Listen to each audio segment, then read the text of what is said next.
Dan Illman, Mike Beer kicking off the 50-cent Pick 4 at Gulfstream on Friday. The late Pick 4 with race number 8, the $75,000 Tropical Park Oaks. It's an overflow field of 3-year-old fillies going a mile and a 16th. Bet that late Pick 4 with the new DRF Bets account and the 300% deposit match that goes along with it. Easy sign up at bets.drf.com.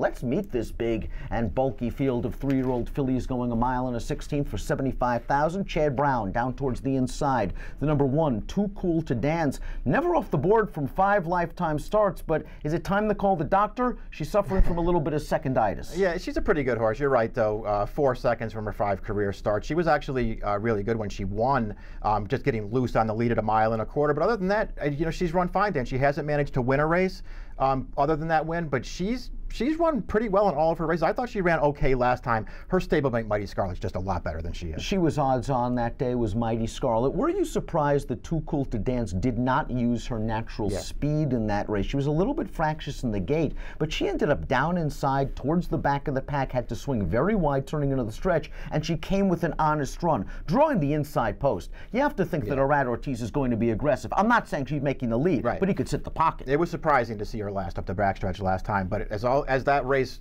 played out in the stretch, it wasn't a bad place to be, and she closed. She did well to be second in there. I think you're right. She'll be more forward from the inside post today. We'll just see what kind of price she is, Dan. I don't know that I'd be taking too short a price on her, but she's pretty good. Several horses coming out of the Sellers Shiraz Stakes at Gulfstream West on November the 3rd. The winner of that race paid $82. That was the number 3, Hogan's Holiday, who has very quietly won 2 in a row for Marcus Vitale, a horse that would benefit from a solid pace up front, has won 4 of 9. Lots of things to like with Hogan's Holiday. I just didn't like the Sellers Shiraz race as a whole, and to be honest, I'm throwing everybody coming out of that race out of this one. Yeah, 2 upsets in a row for Hogan's Holiday. We'll see if she can do it again. I sort of agree with you. I don't love that race up the Sellers Shiraz last time. If I take anybody out of it, I'm taking the 4 American Frolic, who was just, you know, sort of wide off the pace, racing on at the end. I thought this horse ran pretty well when she won a stakes race 2 starts back. And the good news with American Frolic, you're right, is she's getting back to Gulfstream West, where she's had a good amount of success. And the question with her is, will she get pace? Let's throw up the Timeform US pace projector for this race. It doesn't say it's a fast pace, but it should at least be fair. American Frolic, though, is your deep closer. If this pace projector is correct, she'll be coming from last. But she is in good form, sneaky good form at 15-1 on the line. Go Nani Go finished just behind Hogan's Holiday. She's the number 5, and she's expected to be up close to the pace, closer than she was in the Sellers Shiraz. And she does have that running style. She's a graded stakes winner on a synthetic surface. I think she is okay on turf. I just don't like the Sellers Shiraz. Yeah, I kind of agree with you. Listen, she missed by a nose in there. She looked to me like she had the advantage on Hogan's Holiday all the way down to the wire. She just missed the wrong head bob in that race, and she couldn't get up. But she ran fine. I don't see any reason to take, 5-1 to have her on the morning line in this race. She's not that good. We have a graded stakes winner in this field in the number 7, Andina Del Sur. You have been a big fan of this horse for a while. I know you like her at slightly shorter distances, but her last race is a throwout because it was on dirt, and 2 starts back in the Pebbles. It was over soft going that I'm not sure she loved, and I think she was too aggressively ridden by Luis Saez. I was very surprised to see her pressing a couple of horses early. She made the lead early on the turn, and she was just no match for who else? Chad Brown. Yeah, Chad Brown horse in there just came and got her in the stretch. This horse was no match for her, clearly second best in there. I don't love the Pebbles as a race overall. I thought she ran fine in there. Her good race gives her a big look in a field like this, Dan. I think she's as good as anybody in this field. I still would like to see them try and sprint her one more time on the Turks. I really liked her debut when she won at Belmont Park going 6 furlongs, but otherwise her form is fine going longer. If she gets the right trip in here, she's a big contender. What do you do with the 10? Too Charming. This is a filly with a beautiful Godolphin pedigree that might finally be figuring the game out. She paid $46 last time. A lot of times when you see that, you say, well, last time was the time to have Too Charming. I really like that performance. Up and on a good solid pace throughout, just taking over at will, turning into the stretch, and holding on gamely down to the wire. Stepping up in class, but got a nice Timeform number for that race, so 113.88 buyer. I think Too Charming is a shot in here at a price. Yeah, good figures all around for that last best race. And you're right, they put her right up on the pace in that spot.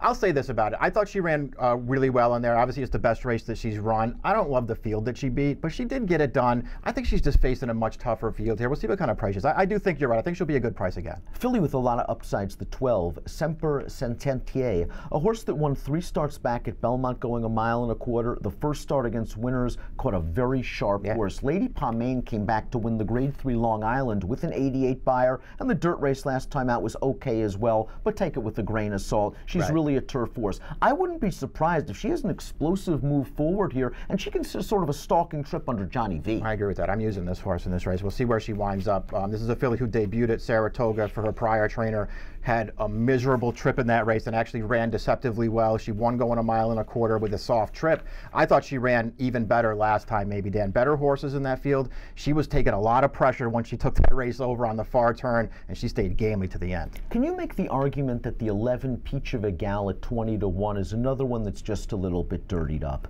Last time out, they tried a synthetic experiment. It was the La Lorgnette Stakes. She was 30-1 in a race that produced 3 next out winners, including a horse that ended up winning the Breeders' Cup Filly and Mare Sprint. I won't hold that against her. I was a little disappointed in the Ontario Colleen 2-back, but it got stormy that day. I think it was odds on. It was just a tough spot. She won a stakes race 3 starts back at a big price, and 4-back she was just running on that boggy Preakness turf course in the Hilltop. I think she's a little bit better than she looks on paper, and I think I could use her underneath. I feel the same way about her, Dan. I'm a fan of this horse. She's slow on paper. She's got to find a way to run a faster race, but I can make excuses for some of her races. The race 2-back to Colleen, they just went a really slow pace in there and sprinted home, and she was wide the entire way, just couldn't kick on with those horses. But otherwise, her turf form is actually pretty good. I think she's a little underrated. Nice to see Jose Ortiz take the mount on the 14. She's pretty lucky, but once you sort of pick apart the form, you see the 3 turf races have just not been good. She seems like a dirt filly looking for a rain out. It kind of looks that way too. I mean, all 3 of the times they tried her on turf, they're all graded stakes races, so maybe she was just in a little too tough, but it's not like this is an easy spot. She's got a bad post. Rahway finally scored last time out, but it was a race that was washed off the turf at the uncommon distance of 1.25 miles, and she couldn't have gotten an easier early lead. She's going to have to revert to stalking tactics on the turf, and while I know she's run well on the surface, and I trust Michael Maker to place them where they belong, I just don't know if she's good enough to beat this field. Yeah, I don't see the turf race that she's run that makes her a real contender in here, although I respect Maker greatly, obviously. The 2 Take Charge Delilah's done little wrong. 6 of 7 in the exact in her career, including 4 wins.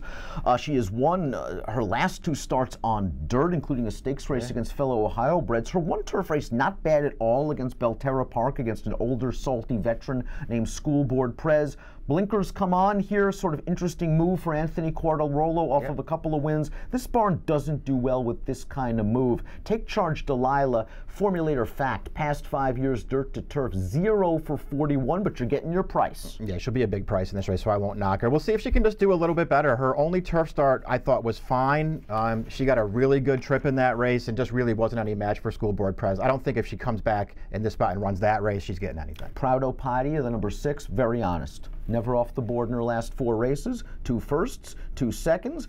Sort of overcame kind of a slow pace to win last time out as the favorite, so I'm not going to blame that 76 figure against her, but I think she needs to run probably 10 to 15 points faster to win, and after 10 starts, I'm not sure if that improvement's coming on Saturday. Listen, she shows up every time, but she's facing a much tougher field here. Let's take a look at our top picks in the Tropical Park Oaks, kicking off the 50-cent late pick 4, and I want to start with your top selection, the 13, Angel of Mischief, going out for Norm Cassie. First 2 turf races were very visually impressive, and I was looking forward to seeing what she could do in the Mrs. Revere, and I think the weatherman got her. I don't think she liked that yielding turf course. Hopefully she gets firm. How is she going to overcome this fast pace, this outside post, pardon me? Julian Leparoux's got some work to do. Yeah, he's going to have to work out a trip for her. We'll see if he can do it. One thing that I do like about her, though, is that in the 2 wins, when they switched her over to turf, she showed really nice versatility in both those races. She had speed sprinting at Kentucky Downs, just kept right up with the pace, and then when they stretched her out of Keelan, Leparoux just took her back, and she looked very kind rating to me in there. He took her back, he got her to the outside, and I liked the way she finished in there. I'm hoping that firm turf is the key for her. She catches firm on Saturday, any kind of trip from Leopard, I think she'll run. And she has some upside. She's only run 4 times. It's also nice to see that one of the also-rans from that racehorse that may not have liked the yielding turf course came right back to win with an 88 Beyer speed figure, albeit on dirt at the fairgrounds. The 9 Mrs. Ramona G is a little bit of a stab for me. She's in very good form, but the distance is a big question. She's only tried a 2-turn race once in her career. That was her second lifetime start. It was fairly disastrous. Yeah. She didn't run very well, but she's won her last 2 races. I know it was kind of an easy pace last time out against a weak field, but I think this filly is in good form. She's a half to a horse that's won at 7.5. Her second dam was a stakes winner at a mile. I know the Cantharo Sprint. I'm hoping she can get this distance. I don't know what kind of trip she's going to get, Mike, because the pace projector doesn't even have her close to the pace, and I would think she's got to be hustled out of there. Yeah, she's got to get forward, but you know, it's good to know when you watch her races, at least sprinting, and who knows what she'll do going longer as they try it for the second time, but in her sprint races, she is fine sitting off the pace. She doesn't have to be right on the lead. I think if they can get her a spot and she can settle, maybe she'll run. Her races, obviously, are all pretty good on the turf. She has the one bad one, the Chelsea Flower. I don't want to be too hard on her for that. Otherwise, her races are good. She's come back fine off the long layoff, too. I like her as a horse, Dan. I just don't know if I like her in this race going this distance. I disagree with the pace projector in that. I think Mrs. Ramona G, if asked out of the gate, is faster than Too Charming, faster than Angel of Mischief, the first 2 horses on the pace projector. I think she also might be faster than Go Nani Go. Yeah. I am a little bit worried that Chad and Irad from the rail with Too Cool to Dance might decide to take the lead, and I'm not sure I can sit second off that one and pass, but I want to make the lead with Mrs. Ramona G, and I think she drifts off that morning line. So. Mike's going 13, 12, 7, and 4. I'm going 9, 10, 1, and 7, and I got to use all 4 to kick off the 50-cent late pick 4 at Gulfstream. Play it with a DRF Bets account, and the 300% deposit match that goes along with it. Easy sign up at bets.drf.com. Approximate post time, very approximate at Gulfstream for the Tropical Park Oaks, 3:39 Eastern. Best of luck.